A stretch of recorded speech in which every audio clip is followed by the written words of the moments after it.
গণ অভ্যুত্থানের অর্থনৈতিক আকাঙ্ক্ষার কথা বলতে হলে গণ অভ্যুত্থানের পূর্ববর্তী সময়ে অর্থাৎ বিগত যেই ফ্যাসিবাদী সময়ের যে অর্থনৈতিক ব্যবস্থা ছিল সেটা সম্পর্কে আলোচনা করতে হবে। যদিও আমরা এই আলোচনাগুলো আমরা অলরেডি করে ফেলেছি গত 1-1.5 বছরে, যে আমাদের ফ্যাসিবাদী সময়ের যে অর্থনৈতিক বন্দোবস্ত, যেটাকে এক কথায় বলা যায় লুটতরাজের অর্থনীতি, লুটপাটের অর্থনীতি, আমাদের দেশের টাকা বিদেশে পাচার করার যে অর্থনীতি, ব্যাংক লোপাটের অর্থনীতি, এবং এই অর্থনীতির মধ্য দিয়ে যে অলিগার্ক মাফিয়া শ্রেণীর উত্থান ঘটেছিল সেটাই সমাজে বৈষম্যটাকে প্রকট করেছে। ফলে গণ অভ্যুত্থানের মধ্যে বৈষম্য বিরোধী ছাত্র আন্দোলন এই কারণে এই ব্যানার বা এই স্লোগানটা এত বেশি জনপ্রিয় হয়েছিল। আমরা যখন কোটা সংস্কার আন্দোলনটা শুরু করি তখন আমাদের কাছে এটা স্পষ্ট ছিল যে এই আন্দোলনটা কোটা সংস্কারের দাবিতে হলেও এর পিছনে একটা ব্যাকগ্রাউন্ড আছে, এবং আমরা খুবই সচেতনভাবেই আমাদের আন্দোলনের নাম দিয়েছিলাম বৈষম্য বিরোধী ছাত্র আন্দোলন। কারণ এই আন্দোলনটাকে সমাজের বৃহত্তর মানুষের সাথে কানেক্ট করতে হলে আমাদের সেই একটা নৈতিক জায়গায় এই আন্দোলনটাকে নিয়ে যেতে হবে। শুধুমাত্র গোষ্ঠী স্বার্থের আন্দোলনে করলে এটাকে আমরা বেশি দূর আগাতে পারবো না। ফলে আমরা শুধুমাত্র চাকরির আন্দোলন হয়তো আমাদের প্রধান দাবি ছিল, কিন্তু আমাদের ব্যানার নাম ছিল বৈষম্য বিরোধী ছাত্র আন্দোলন। এবং আপনাদের মনে থাকার কথা, সেই সময় কিন্তু শ্রমিকের মজুরির দাবিতে আন্দোলন হচ্ছিল, দ্রব্যমূল্যের অনেক ঊর্ধ্বগতি, কর্মসংস্থানের দাবি ইত্যাদি দাবিগুলো ছিল। ফলে সমাজের এই বৃহত্তর দাবিগুলোকে কানেক্ট করার জন্যই আমরা বৈষম্য বিরোধী ছাত্র আন্দোলন ব্যানার বা এই স্লোগানে শুরু করি, যেটা পরবর্তীতে রাজনৈতিক দাবির দিকে চলে যায়। ফলে আমি যে আলোচনা ছিলাম যে ফ্যাসিবাদী সময় যে অর্থনৈতিক বন্দোবস্ত যেটা সমাজে বৈষম্য তৈরি করেছে, যেটা সমাজে অলিগার্ক মাফিয়া শ্রেণী তৈরি করেছে, এবং সমাজে যে বিশেষত তরুণ সমাজ তারা এই সবচেয়ে বেশি বৈষম্যের এই জিনিসটাকে তাদের জীবনে তারা এটার অভিজ্ঞতা লাভ করেছে। বিশ্ববিদ্যালয় থেকে শুরু করে তরুণরা যখন পড়াশোনা শেষ করে তারা দেখে যে তাদের জন্য আসলে উপযুক্ত বা মর্যাদাপূর্ণ চাকরি নেই। এবং আমরা যারা পাবলিক বিশ্ববিদ্যালয়ে পড়েছি, পড়াশোনা শেষে হয় বিদেশ চলে যেতে হবে, অন্যায় সরকারি চাকরি। যখন সরকারি চাকরিতেও কোটার মতো বৈষম্য ব্যবস্থাটা থাকে, সেইটা আসলে আর মেনে নেওয়া সম্ভব হয় না। সেখান থেকে কিন্তু এই আন্দোলনের যাত্রা। ফলে খুবই স্থূলভাবে দেখলেও এই গণ অভ্যুত্থানের শুরুটা ছিল যে একটা অর্থনৈতিক আকাঙ্ক্ষা থেকে, একটা চাকরির দাবি থেকে, কিন্তু এর পিছে কাজ করেছে যে সমাজের যে বৈষম্য ঘনীভূত হয়েছে তার বিরুদ্ধে যে পুঞ্জীভূত ক্ষোভ, এবং অন্যদিকে যে রাজনৈতিক দমন পীড়ন, সেই সকল কিছু সম্মিলন হয়ে তার বিরুদ্ধে জনগণ আসলে রাজপথে নেমেছে। এবং এই বৈষম্য বিরোধী ছাত্র আন্দোলনের আপনি যদি আরো পিছনে যান, গত 1 দশকে গুরুত্বপূর্ণ 3টি ছাত্র আন্দোলন হয়েছে। প্রথমটি হচ্ছে প্রাইভেট বিশ্ববিদ্যালয়ের ভ্যাট বিরোধী আন্দোলন, দ্বিতীয়ত হচ্ছে 2018 সালের কোটা সংস্কার আন্দোলন এবং নিরাপদ সড়ক আন্দোলন। এবং এই 3টি আন্দোলনও এই গণ অভ্যুত্থানের প্রেক্ষাপটের সাথে জড়িত। 3টি আন্দোলনের সাথে অর্থনৈতিক আকাঙ্ক্ষা জড়িত।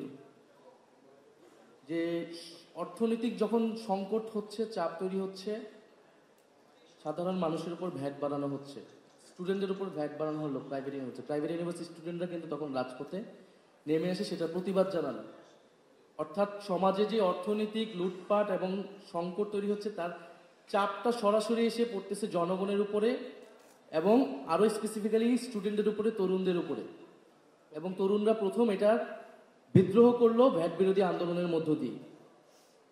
দ্বিতীয়ত 18 সালে এই কোটা সংস্কার আন্দোলন, 24-এর আন্দোলনটা প্রথমে শুরু হয়েছিল, 18 সালে আন্দোলনও, সেখানেও মূলত চাকরির আন্দোলন, কর্মসংস্থানের আন্দোলন, এবং সেই সময় কোটার একটা সুরাহা করা হয়েছিল। এবং ওই বছরই আরেকটি বড় আন্দোলন হয়, যেটাকে আমরা কিশোর বিদ্রোহ হিসেবে আখ্যায়িত করি, সেটা হচ্ছে নিরাপদ সড়ক আন্দোলন। নিরাপদ সড়ক আন্দোলনটা মূলত হচ্ছে নগর পরিকল্পনার প্রশ্ন। অর্থাৎ আমরা ঢাকা শহরে এবং পুরো সারা দেশে আমাদের যে মেট্রোপলিটন আমাদের সিটিগুলোতে যে জনসংখ্যা বৃদ্ধি হচ্ছে এবং এই মানুষের জীবন জীবিকাটা কিরকম, আমাদের শহরে বায়ু দূষণ, পরিবেশ দূষণ, ট্রাফিক জ্যাম, দ্রব্যমূল্যের ঊর্ধ্বগতি এবং কর্মসংস্থানহীনতা, বাসা ভাড়া অত্যন্ত বেড়ে যাচ্ছে। এই পুরা ইকোনমিক সিস্টেমের মধ্য দিয়ে কিন্তু ঢাকা শহরের মধ্যবিত্তকে নিম্নবিত্তকে জীবনযাপন করতে হয়। ফলে নিরাপদ সড়ক আন্দোলনটা ছিল কিন্তু সেই একদম নগর পরিকল্পনার গোড়ার প্রশ্নটা, যে এই নগরকে আমরা আমাদের মতো সজ্জিত করতে পারি না, এই নগর মানুষের জীবনের জন্য হুমকি স্বরূপ।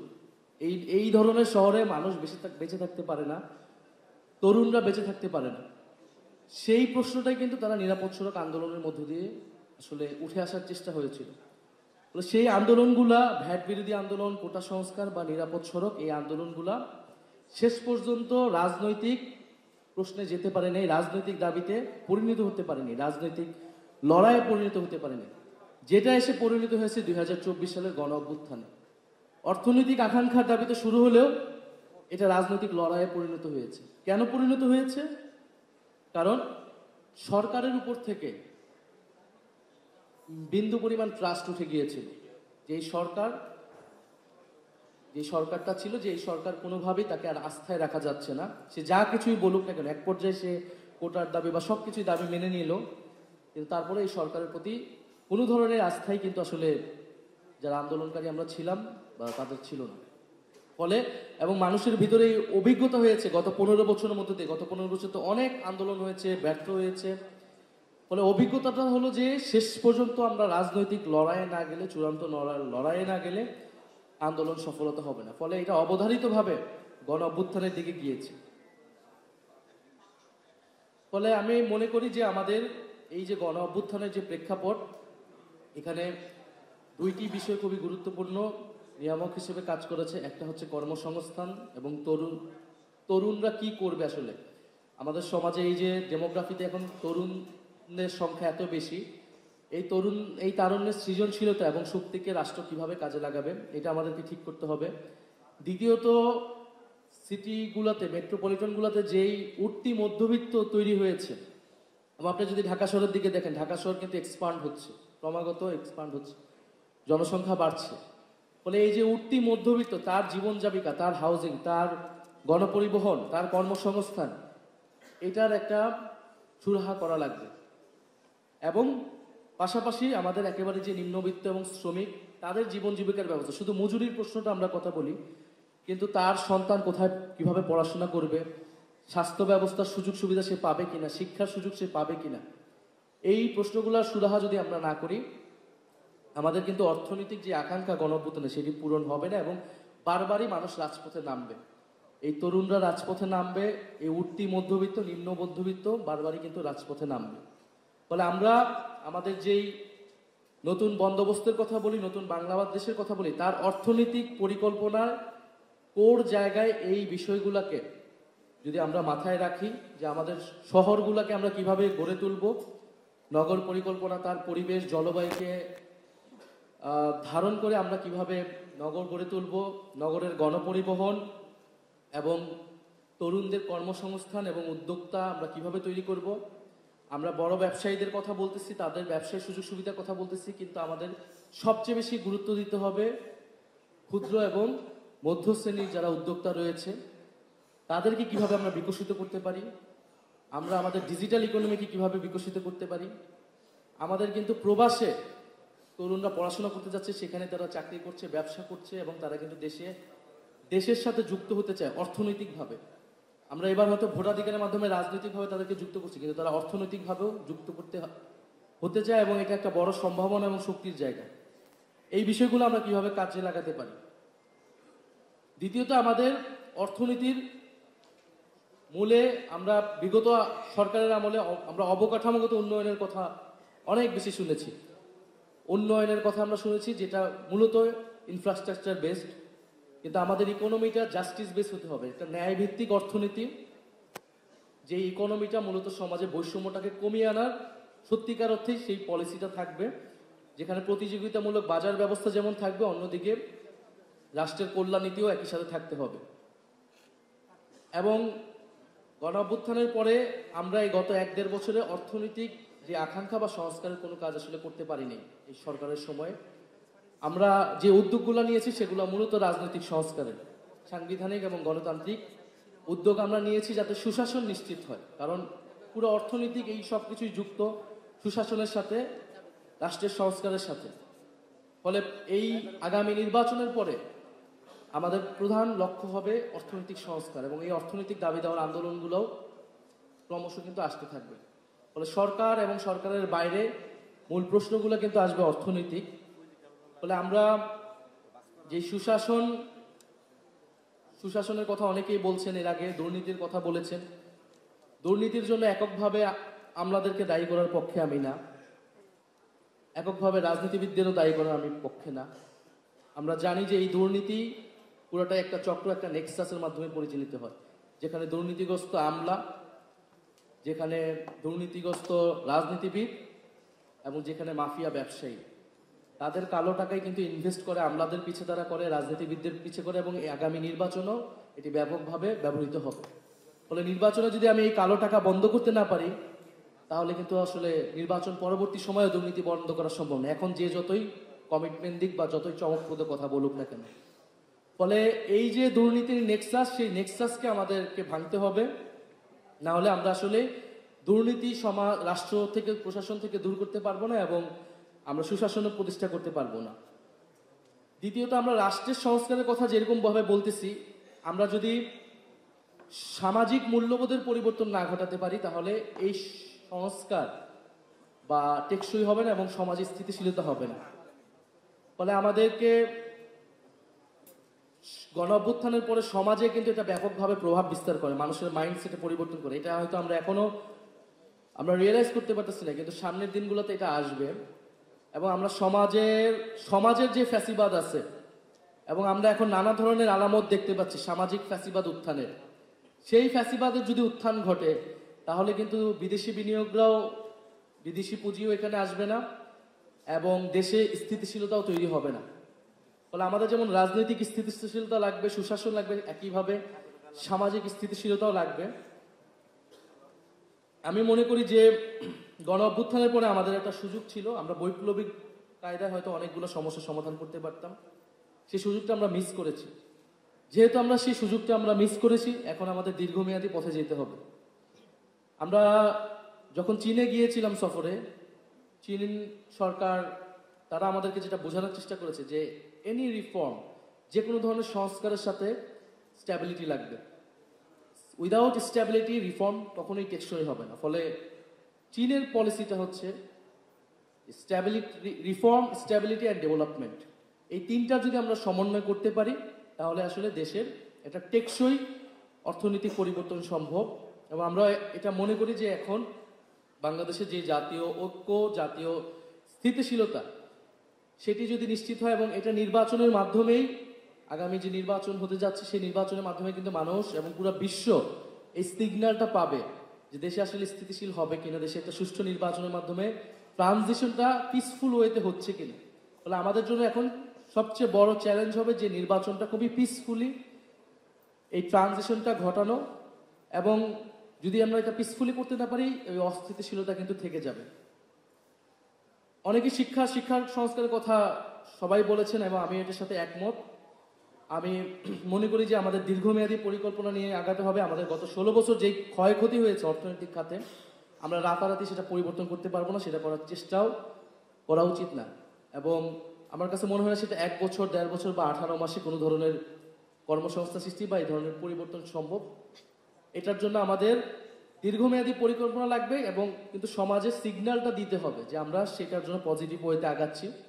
এবং কর্মসংস্থানের জন্য আমাকে সবচেয়ে বেশি গুরুত্ব দিতে হবে শিক্ষা সংস্কারে। শিক্ষায় দক্ষতা ভিত্তিক আমরা যদি শিক্ষা ব্যবস্থা করতে পারি, তাহলে তারুণ্যের যে কর্মসংস্থান, সেটার সমস্যা সমাধানগুলো সম্ভব। পাশাপাশি আমাদের জনস্বাস্থ্য, পরিবেশ এবং কৃষি, এই কৃষি খাতের আমাদের ব্যাপকভাবে মডার্নাইজেশন করতে হবে। আরেকটা জিনিস আমরা সবচেয়ে বেশি গুরুত্ব দিতে চাই, যেটা এই গণঅভ্যুত্থানের পরেও যে কমিশন হয়েছে, স্থানীয় সরকার কমিশন, কিন্তু সেটা নিয়ে আমরা আলোচনা করি নাই। ফলে বিকেন্দ্রীকরণ, আমরা জানি গণতন্ত্রের জন্য বিকেন্দ্রীকরণ প্রয়োজন এবং স্থানীয় সরকারকে শক্তিশালী করা প্রয়োজন। স্থানীয় সরকারকে শক্তিশালী করার এই যে এই আলাপগুলো উঠেছে, কিন্তু আমরা হয়তো সেটাকে রাজনৈতিকভাবে গুরুত্বপূর্ণ করে তুলতে পারিনি। ফলে আমাদের সামনের দিকে লক্ষ্য থাকবে এই স্থানীয় সরকারকে শক্তিশালী করার এবং এই যে কমিশনের যেই সংস্কার প্রস্তাবনাগুলো রয়েছে সেগুলোকে যাতে আমরা সামনে রাজনৈতিকভাবে গুরুত্বপূর্ণ করে তুলতে পারি। সর্বোপরি আমরা বলবো যে আমাদের যেমন বিদেশি বিনিয়োগ এবং পুঁজিকে আমাদেরকে আকৃষ্ট করতে হবে, একই সাথে কিন্তু আমাদের দেশীয় পুঁজি তৈরি করতে হবে, আমাদের দেশীয় ব্যবসায়ী শ্রেণী তৈরি করতে হবে, জাতীয় অর্থনীতি করে তুলতে হবে। এবং আমরা বিনিয়োগ বা পুঁজি আনার ক্ষেত্রে আমাদের সার্বভৌমত্বের প্রশ্নটা সবসময় গুরুত্বপূর্ণ। আমরা যেই দেশ থেকে পুঁজি আনবো বা যেই দেশকে আমরা অর্থনীতিতে বেশি সুযোগ করে দেবো, তারা রাজনৈতিকভাবে কিন্তু প্রভাব বিস্তারের চেষ্টা করবে। এবং বিগত সময়ে আমরা দেখেছি যে আমাদের পার্শ্ববর্তী দেশ তারা নানা ধরনের অর্থনৈতিক সুবিধা পেয়েছে এবং রাজনৈতিক প্রভাব খাটাতে পেরেছে।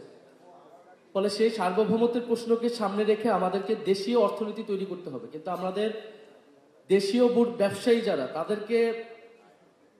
তাদেরকে যে সৎ এবং দেশপ্রেমের চেতনাটা আমরা যারা রাজনীতি করি, যারা তরুণ প্রজন্মের আছে, তাদের কাছ থেকে প্রত্যাশা করি যে আমাদের দেশের ব্যবসায়িকরা যাতে টাকা পাচার না করে, তারা যাতে লুটেরা ব্যবসায়ী শ্রেণী হিসেবে সমাজে পরিচিত না পায়, বরং তাদের মধ্যে সেই দেশপ্রেম, সেই অঙ্গীকারটা আমরা দেখতে চাই।